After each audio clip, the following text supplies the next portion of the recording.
जब दरियाए नील खुश्क हुआ और लोग प्यास और कहत की वजह से मरने लगे, तो फिर अल्लाह ने कैसे हजरत उमर फारूक के ईमान से एक ऐसा मौजज़ा दिखाया कि दरिया नील उनके हुक्म का ताबे हो गया।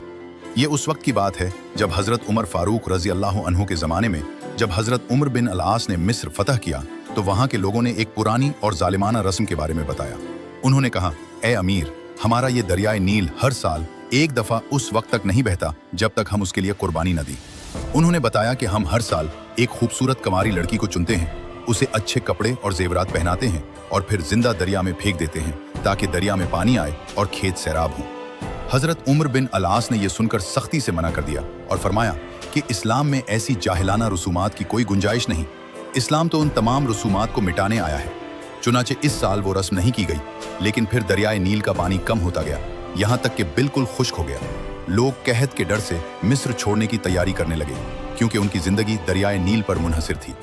हजरत उमर बिन अल-आस ने सारी सूरत हाल लिखकर अमीरुल मोमिनीन हजरत उमर फारूक रजी अल्लाह अन्हु को मदीना खत भेजा और मशवरा मांगा। हजरत उमर फारूक रजी अल्लाह अन्हु ने जवाब में एक खत लिखा और एक छोटा सा कागज भेजा। आपने हजरत उमर बिन अल-आस को कहा कि ये कागज दरियाए नील में डाल दे।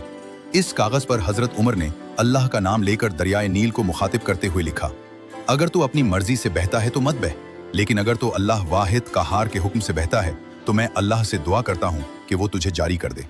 जब हजरत उमर बिन अल-आस रजी अल्लाह अन्हु ने इस खत को पढ़ा तो आपकी आंखों में आंसू आ गए। ये जुमा का दिन था। नमाज जुमा के बाद लोगों को जमा किया गया और बताया गया कि अमीरुल मोमिनीन ने क्या पैगाम भेजा है। फिर हजरत उमर बिन अल-आस ने खुद वो खत दरियाए नील में डाला। अगली सुबह जब लोग उठे तो हैरान को नजारा देखा। दरियाए नील में 16 हाथ पानी चढ़ चुका था। एक ही रात में दरिया लबरेज हो गया। पानी किनारों से टकरा रहा था और जमीनें सैराब हो रही थीं, और इस मोजज़े से मिस्र के बहुत से लोगों ने इस्लाम कबूल कर लिया।